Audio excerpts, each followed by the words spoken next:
आत्ता झाले का हे? आत्ता जस्ट फोन आला होता. भाई हे शिवाला कळलं असेल ना आता. अरे ते काय मला माहित नाही यार.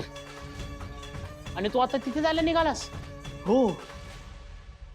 अरे भाई तू जरा बघतोयस का तुझी काय हालत झाली आहे? हा या अशा अवस्थेत तिकडे गेला ना तर आणखी काहीतरी उलटच होऊन बसेल भाई. अरे मग मी काय संपदाला असं एकटं सोडू? ए शिवा आहे ना तिकडे, ती सांभाळेल संपदाला. हा तू तिकडे नाही जाऊ शकत आता. काय रे? हा बरोबर. अरे तुम्हाला कळत कसं नाहीये, तिचा फोन काढून घेतलाय घरच्यांनी. आता तिला काय करतील काही सांगता येत नाही यार. मला खरंच काळजी वाटते. मी खरंच जातो. थांब, तू हात सांभाळ. तू शांत हो आधी. हे बघ रॉकी, तू घाई गडबडीत काही डिसिजन घेऊ नको. कशा विषयाची परीक्षा करायची आपण? भाई शांत हो शांत हो.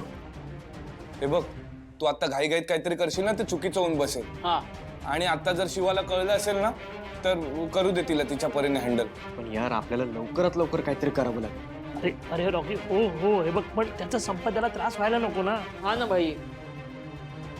आणि जर शिवाला कळलं असेल तर ती काय बोलते ते पण बघायला हवं. हा शिवा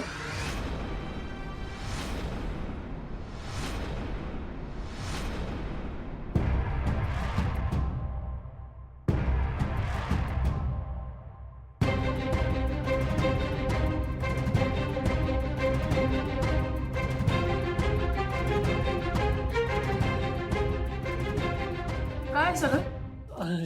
शिवा हे बघ, तू बसून घे, आपण बोलू. मला सांगणार का हे सगळं काय आहे? काय रॉकी, तुझं ट्रेनिंग होतं ना, काय झालं त्याचं? आणि एवढं सगळं झालं तरी तुम्ही मला का सांगितलं नाही? तुम्हाला सगळ्यांना माहित होतं ना? काय तुम्ही सगळे कुठे होतात हे सगळं झालं तेव्हा? थांब शिवा, तू शांत हो. आम्ही तुला सगळं सांगतो. लगेच सांगायचा? जे काय झालं ते लवकरात लवकर सांग.